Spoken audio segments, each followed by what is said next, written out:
paddy works on the railway. In 1842 from Hartlepool I moved to Crewe, found myself a job to do, working on the railway. Hiya, welcome back to my workshop. So I've been doing a bit of tidying up. There's a table behind me which is off camera, which was designed to fold down and be out of the way. And it's probably been 6 months or so since I last folded it down because it's been covered in stuff. But got to tidy up, cleared the table, got it folded down, and in the process, I found this blank.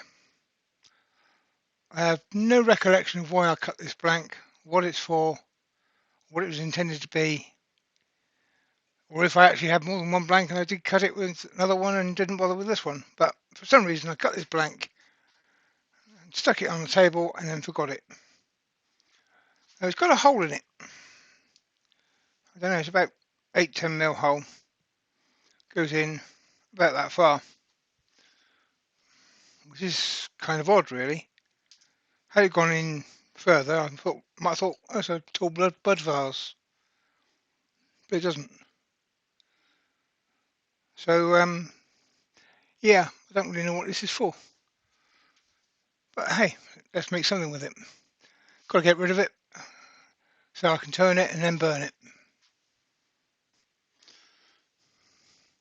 So what I've got in mind is a sort of champagne flute shape. This is too deep to be a goblet shape. Well, it could be, but it's too narrow for that depth. And I haven't turned a goblet in a while, so let's do that. I'm gonna start.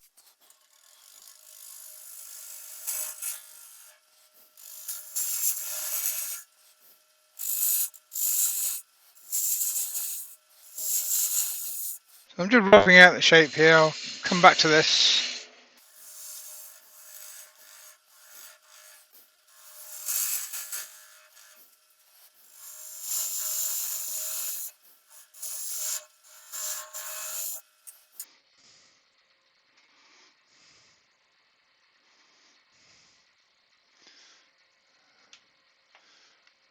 Bear with me, this is a new camera, I need to play with it a little bit.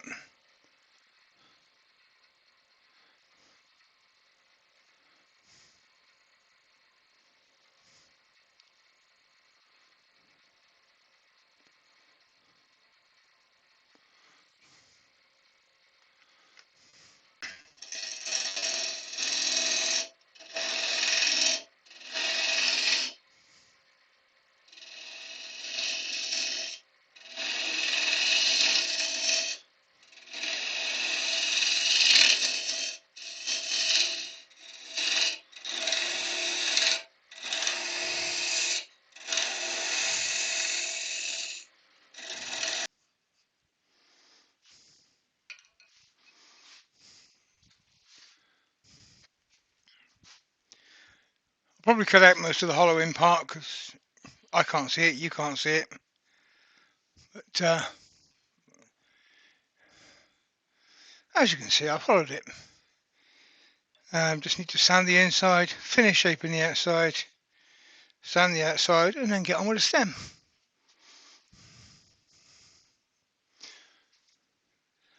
And normally with a goblet type thing, I would sand it by hand, but don't like this one. It's quite deep. It's that deep. I don't want to put my fingers in there when it's spinning, so I'm using a stick.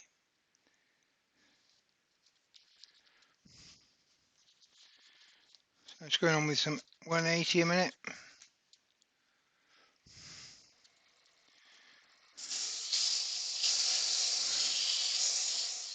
Okay, so the inside is sanded but not yet polished. Now I want to double check my depth here because I don't want to be cutting through.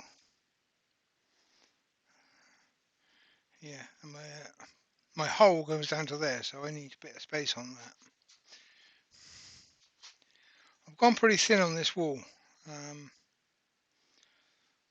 Probably thinner than I should have done.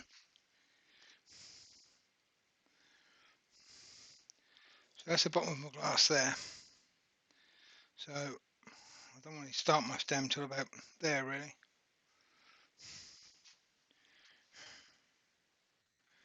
Glass. I'll call it a glass, I don't know. You just do, don't you? So yeah, let's just shape this bottom bit in. Try not to go through the wall.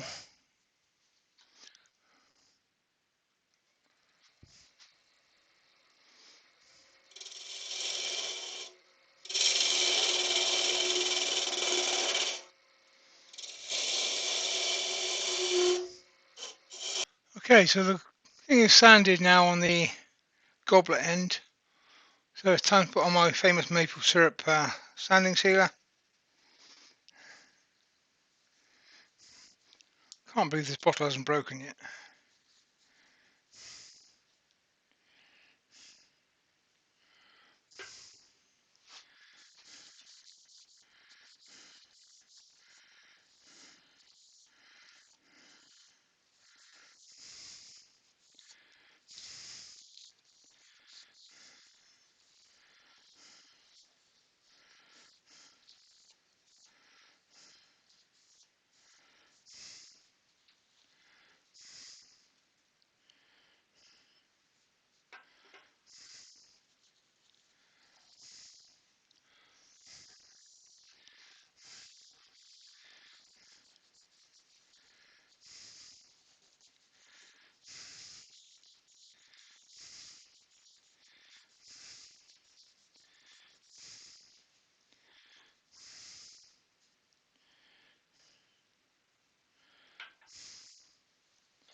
Then start with the Hampshire sheen.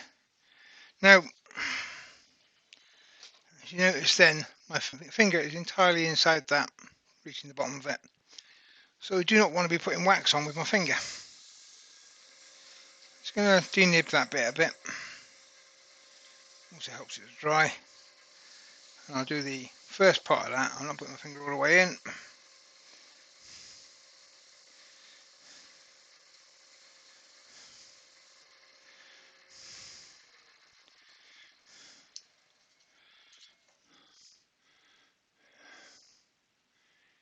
Come on, focus in.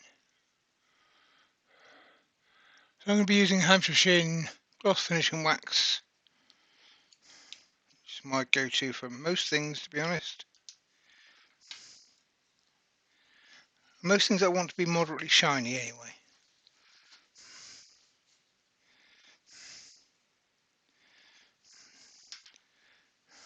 Anything natural edged or something like that. I don't like shine on those, so I use oils.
And I'm going to use my stick.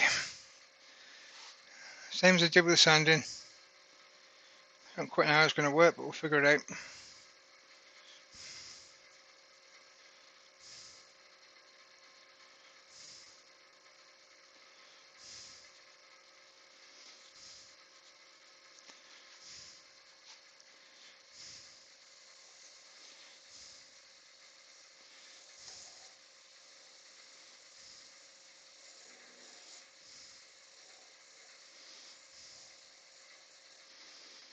just like that. Now, because I can, I'm going to do another 2 coats on there, but you don't have to watch it. It'll break. I found a tennis ball as well. This is actually a pet's tennis ball, a small one, which I pinched off the cat when we had a cat, and it works nicely for this size. It just steadies the end. The camera isn't giving the best view because it's whited out a bit, but I don't know what I'm going to do with that yet. We'll figure that out.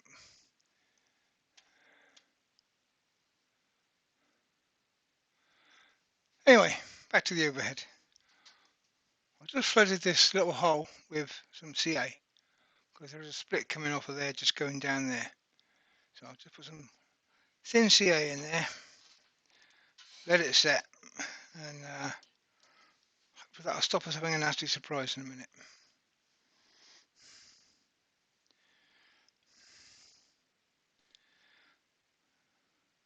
I'm going to go majorly thin with this stem. If I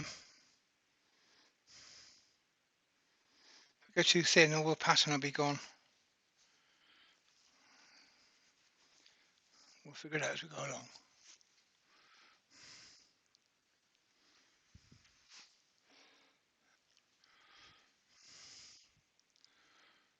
It doesn't matter yet, but I'm getting in the habit now of turning the lathe speed down,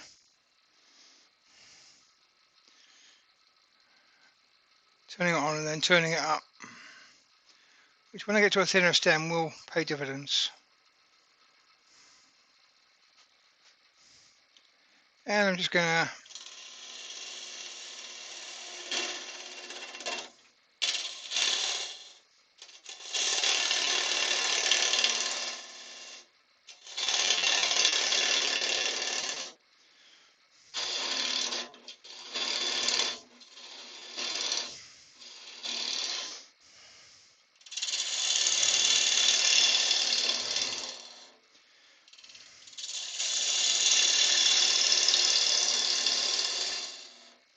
I work with a sort of a 45-degree-ish slope, clearance space, and then I take that in here,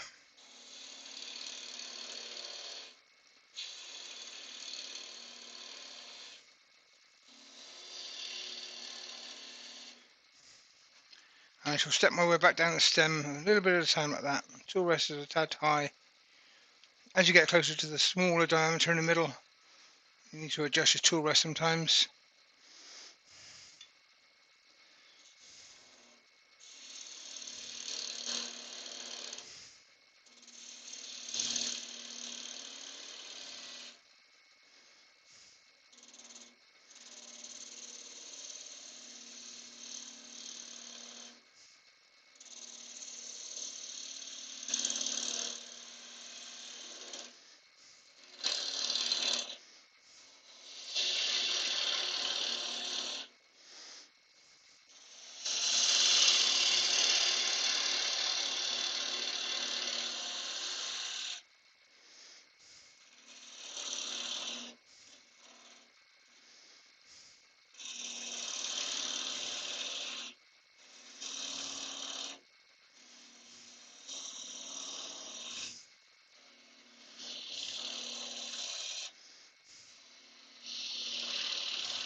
And that's about where I want to go.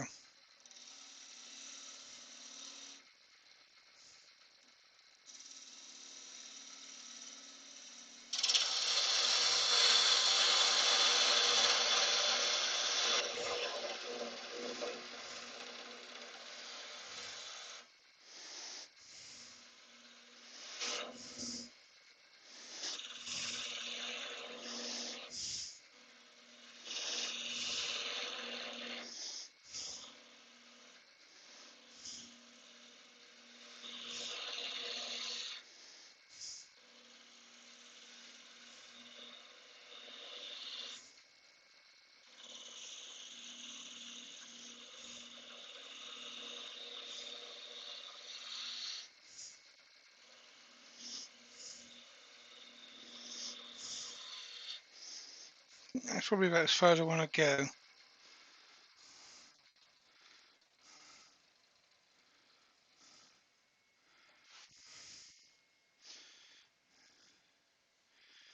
Yeah, I do have a little bit there, which is going to need a touch of CA.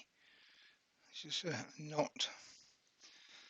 If I go any thinner than that, I'm going to lose this patterning, so I don't want to go any thinner than that. So, just put a dab of CA in there a minute.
Being quite honest, this is a 10mm stem.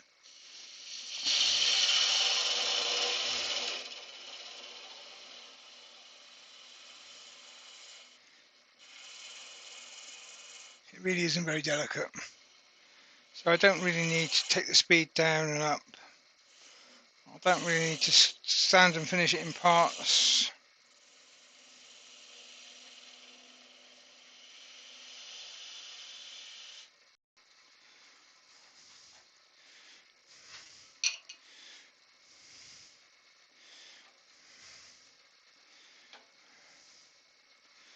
I want to take the base in a bit.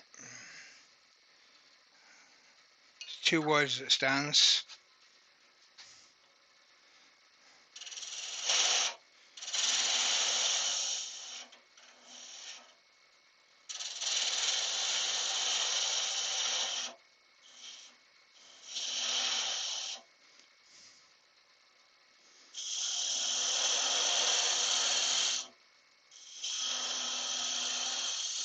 About there, I think.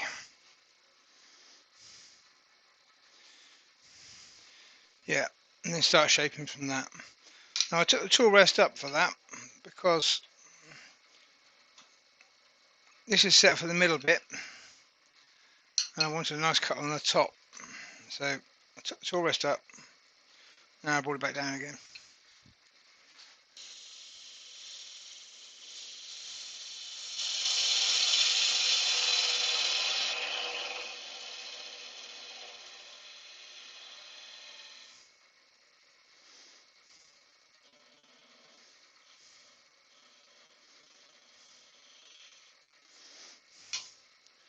And that's another bit which is easier with a skew.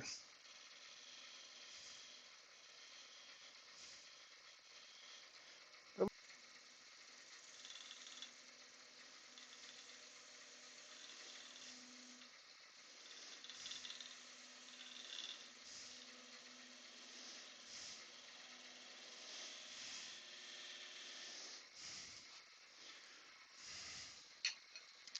it wasn't quite getting the feel of that, so I just put my finger behind to support it, take the bounce out of it.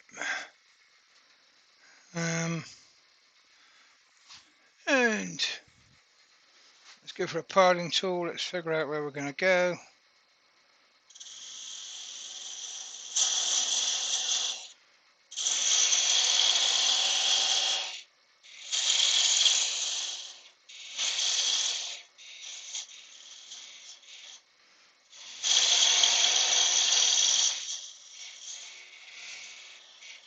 I like to just use a piling tool, just go in a bit, and that gives me a space to, I can sand that with the main piece.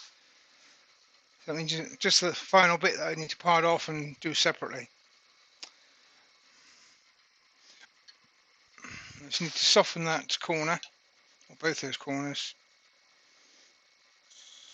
Not a bead as such, but just soften the corners. I could do that with the abrasive.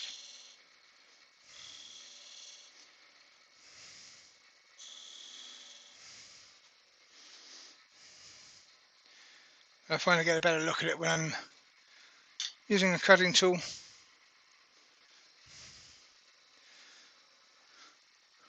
Okay, I'm going to pause you again and sand that up. In fact, I'll polish it as well because you've seen me polish one bit.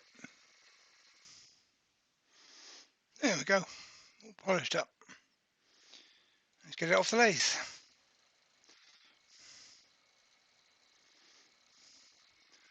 You see I've taken the tailstock support away because you don't want it pressed between two things when you're cutting it off.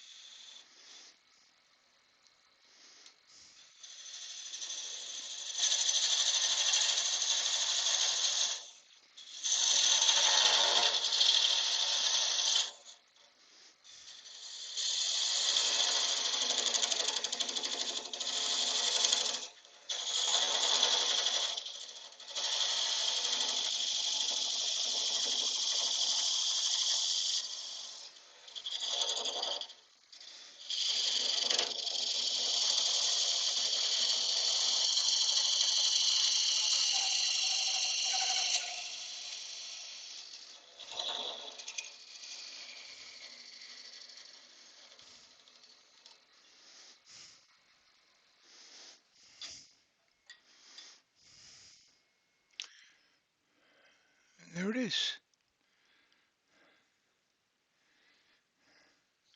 Got to sand that bit off because, you know, I could, no, I'm going to sand it off, it's easier. Yeah, quite a deep. You see the pith is just off center there. Comes out here. Little detail on the bottom because I felt like it. And it's a boring stem, but one little glass, wood.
So there you go. One little champagne flute thing made from a blank that I couldn't remember what it was for. And it's got a hat. Don't know why it's got a hat, but it was there, so I made it. It's quite a decent fit, but comes off easy enough. Yeah, job done. Thanks for watching.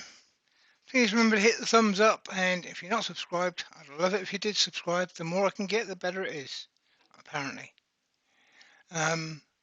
So that's it for now. See you on the next one. Cheers.